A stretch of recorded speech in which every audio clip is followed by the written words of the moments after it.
Panama City, 0:45, December 20th, 1989. 27,000 American soldiers are waiting. Not moving. Not advancing. Waiting. 6 months of planning. 24 targets across an entire country. Airborne units holding altitude. Armored columns idling on roads outside the city.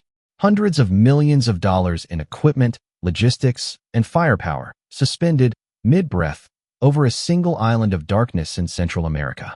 All of it waiting for 20 men. 20 men inside a blacked-out MH6 little bird cutting low over a lit city that does not yet know what is coming. 20 men with one target. One man. Third floor. End of a corridor. Modelo Prison, Panama City. He has been in that room for 259 days. He does not know about the 20 men. He does not know about the 27,000. He does not know that at this exact moment, the largest American military operation since Vietnam cannot begin until his door opens. And he does not know that if it takes longer than 15 minutes, the guards have orders to shoot him before it does. 27,000 soldiers waiting for 20 men. One man on the third floor who knows none of it. The helicopter stops above him. Kurt Muse was not a soldier. He was an American businessman living in Panama City with his wife and 2 children. He ran a printing company. He coached Little League. He had lived in Panama for most of his adult life, long enough to watch Manuel Noriega's government turn from an inconvenience into something darker. In 1987, Muse began working with a small network of Panamanian dissidents and CIA contacts to build a clandestine radio operation, Radio Voz de la Libertad, Voice of Liberty, a signal that cut through Noriega's state broadcasts and told Panamanians what the government would not. In March 1989, Noriega's intelligence services found it. Muse was arrested at his home. No charges were announced publicly. He was transferred to Modelo Prison, placed on the 3rd floor, and held in a cell at the end of the corridor. His family was expelled from the country. The U.S. government issued diplomatic protests. The protests produced nothing. Washington escalated. More protests. More pressure. International condemnation. None of it reached the 3rd floor of Modelo Prison. In October 1989, a faction of Panamanian officers attempted a coup against Noriega. It failed within hours. Noriega survived, and he drew a single conclusion from the attempt. The next threat would not come from inside. It would come from the Americans. He issued standing orders to his guards at Modelo Prison. If American forces attack Panama, execute the prisoner immediately. The order was not a bluff. The guards were PDF, Panama Defense Forces, loyal, armed, and stationed on every floor of the building around the clock. Noriega had effectively turned Kurt Muse into a detonator. Touch Panama, and the detonator fires. Diplomatic tools had failed. Political pressure had failed. The October coup had failed. The system had run out of options that did not require a room on the 3rd floor to be opened by force. The problem was not Noriega. The problem was sequence. 27,000 soldiers, 24 targets, 6 months of synchronized planning, and the entire architecture had a single point of failure embedded at its center. Not a geographic choke point. Not a weapon system. One man in one room who, if killed before American forces reached him, would transform Operation Just Cause from a military intervention into something the United States could never fully defend in public. Noriega understood this. He did not need to defeat the Americans. He only needed to force them into a position where victory came with a cost that could not be explained away. Kurt Muse was not a prisoner. He was a condition. A lever placed precisely at the intersection of American military power and American political legitimacy. Washington had spent months treating this as a diplomatic problem.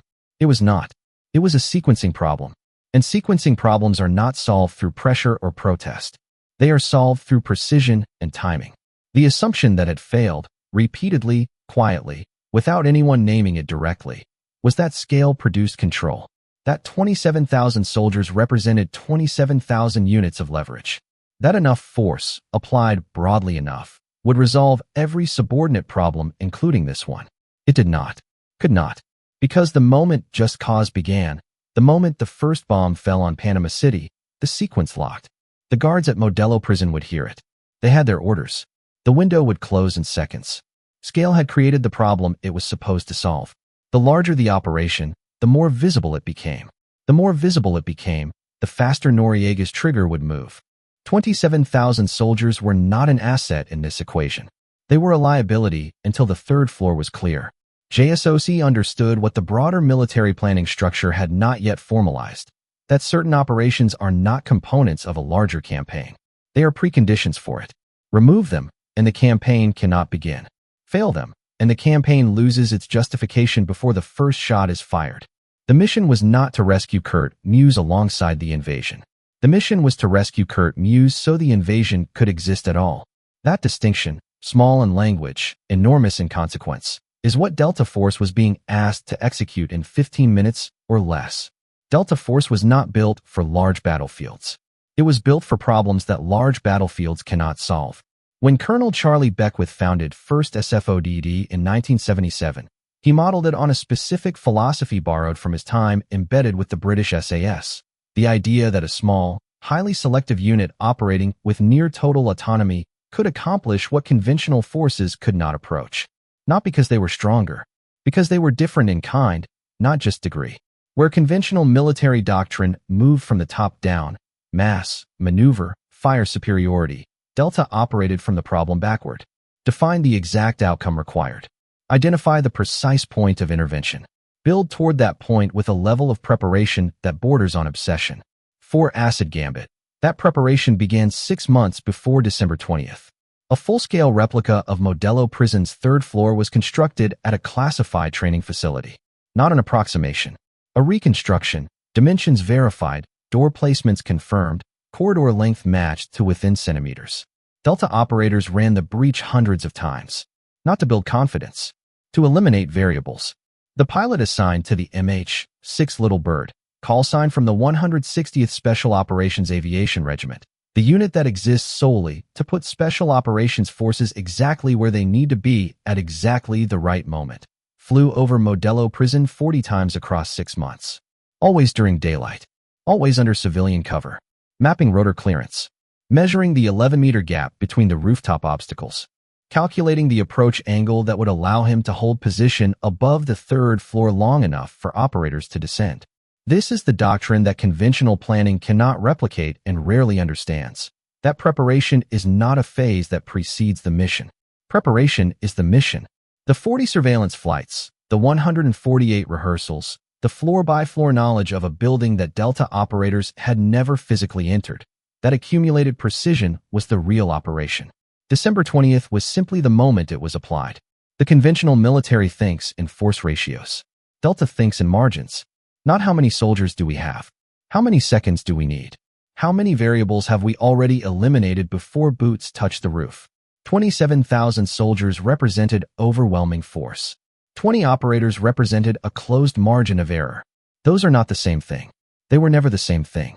043, December 20th, 1989. 2 minutes out. The MH-6 Little Bird runs dark at low altitude over Panama City. No navigation lights. No radio traffic. The city below is still lit. Bars, traffic, the ordinary mechanics of a Tuesday night in a capital that does not yet know what is coming. From the air, it looks peaceful. From inside the helicopter, it looks like a clock. There are 6 Delta operators on this aircraft. 4 more are staged in a second helicopter. The rest of the assault element is already in position on the ground, covering the prison's exterior, blocking PDF reinforcement routes, holding the perimeter. Each man has a specific position, a specific task, a specific window. The plan has no room for improvisation in the first 60 seconds. Improvisation comes later, if it has to. Sergeant C, the assault team leader, identity classified, name composite, sits on the outside bench of the MH-6 with his feet resting on the skid. He has run this corridor in darkness 148 times. He can draw the floor plan from memory, place every door, every turn, every obstacle. He knows the distance from the insertion point to Muse's cell, 47 meters. He knows the lock configuration on the cell door. He knows the breach charge required to open it in under 3 seconds. He also knows, at this exact moment, that he has not eaten since morning. Not because he forgot, because there was no time.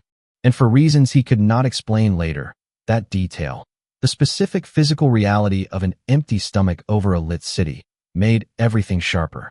Not fear. Clarity.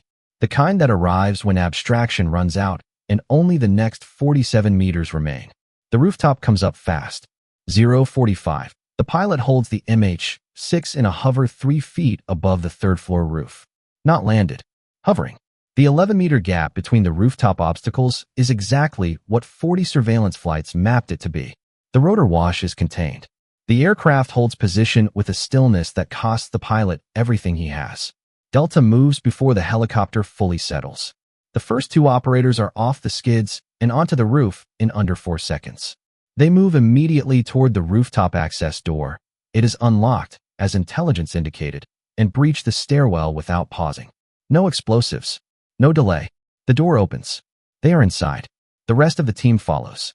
6 men on the roof. Then down. Third floor corridor, 32 meters from the stairwell door to the far end. Muse's cell is the last door on the left. The PDF guard at the far end of the corridor hears them before he sees them. He reaches for his radio. He does not complete the transmission. The guard is down in under 2 seconds. No shot fired. The suppressed engagement is fast enough that the sound does not carry beyond the corridor. The second guard, stationed at the midpoint of the hallway, reacts to the motion, not the sound. He brings his weapon up. He is too slow by the margin Delta spent 6 months manufacturing. Both guards neutralized. The corridor is clear. Time elapsed from roof insertion, 41 seconds. Sergeant C reaches Muse's door. Double-keyed lock. Reinforced frame. No key available. This was anticipated on rehearsal number 12, when intelligence first confirmed the lock configuration. The breach charge is preset, a shaped explosive calculated to destroy the lock mechanism without fragmentation, lethal to a person standing 2 meters inside the room. He places it, steps to the side, detonates. The door opens. Kurt Muse is standing against the far wall. He heard the helicopter. He heard the shots, muffled, but unmistakable. Then he heard something he had not expected, the guards outside his door going silent. Not the silence of a patrol change. A different silence. He had 9 seconds between the last sound outside his door and the breach charge detonating. He spent those 9 seconds pressed against the wall, because he had been in this cell long enough to know that standing in front of a door when it opens violently is how people die. The door blows. Delta is through it in 1 second. Muse sees the uniform. American. He does not speak. Neither does the operator. There is no exchange, no confirmation ritual, no moment of recognition. The operator takes him by the arm, and they move. Fast. Back down the corridor, past the neutralized guards, up toward the rooftop. This is where the plan ends and reality begins. The MH-6 is still on the roof. But as the team loads, Muse, 6 operators, compressed into a helicopter designed for exactly this weight at exactly this stress. PDF forces on lower floors have begun to react. Not quickly enough to stop the extraction. Quickly enough to shoot. The little bird takes fire on departure. The tail rotor takes a hit. The pilot holds it for 4 seconds. 5. The aircraft begins to yaw. The tail losing authority, the nose starting to rotate. He has one decision and no time to make it twice. He sets it down. Street level. 1 block from Modelo Prison. The team is out in seconds. Muse between 2 operators, the perimeter element moving to consolidate. The MH-6 is down but not destroyed. Everyone is alive. The mission is technically incomplete. The extraction aircraft is gone. The rally point is a street in a city that is now, as of 1 o'clock, actively at war. The radio call goes out. Aircraft down, team intact, package secure, requesting emergency extraction. 8 minutes. That is how long Delta holds a street corner in Panama City. Operators in outward-facing positions. Muse low between them. PDF forces probing the perimeter from 2 directions, until the backup Black Hawk comes in and pulls them out. 8 minutes is a long time on a street corner. It is a short time compared to 259 days. 104. Kurt Muse is airborne. The backup Black Hawk lifts off the street and banks north. Below, Panama City is no longer a city going about its Tuesday night. It is a city at war. The first strikes of Operation Just Cause have begun. AC-130 gunships are working targets across the skyline. Armored columns are moving. The 24 red markers on General Maxwell Thurman's tactical map at Fort Clayton are shifting, one by one, then several at once, from red to green. The first one turned green at 104. Modelo Prison. Thurman's finger, which had rested near that marker for 19 minutes without touching it, moved away. The broader invasion did not pause to acknowledge what had just happened on the 3rd floor of a concrete prison in central Panama City. It could not. 23 other targets required simultaneous execution. The machine was already in motion.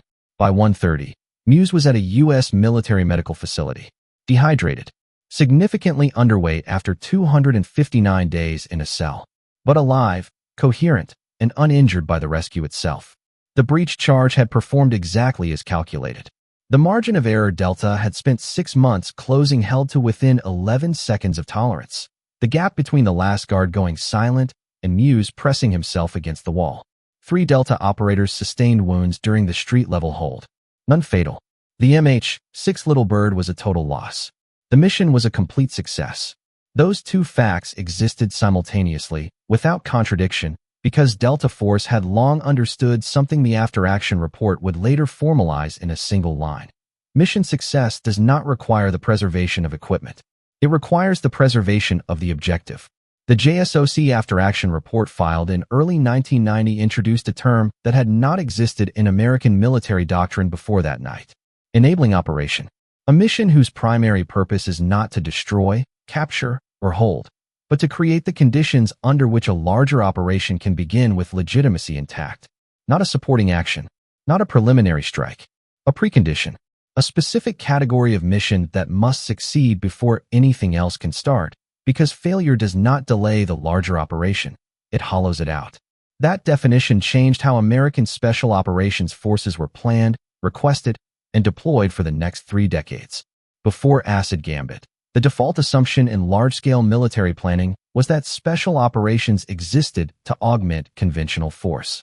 Small units ran alongside the main effort, disrupting, gathering intelligence, eliminating high-value targets in parallel. Useful. Supplementary. After Acid Gambit, the question at the beginning of every major operation changed. It became, what has to happen first? What condition must be met before the larger machine can move? And who is the only force capable of meeting it? That question produced a different kind of planning. It produced the enabling target lists that preceded Baghdad in 2003. It produced the layered preparation that made Neptune's Spear possible in 2011. It produced a framework in which 20 operators could sit at the top of a priority order above 27,000, not because of rank or resources, but because of sequence. Sequence, it turned out, was the variable that scale could not control. Kurt Muse went home. He wrote a book. He gave interviews. He named the men who came through his door as precisely as classification allowed. The operators who held that street corner for 8 minutes remained unnamed. The 40 surveillance flights were never acknowledged. The 148 rehearsals left no public record. That is the nature of an enabling operation. It exists so that something else can be remembered,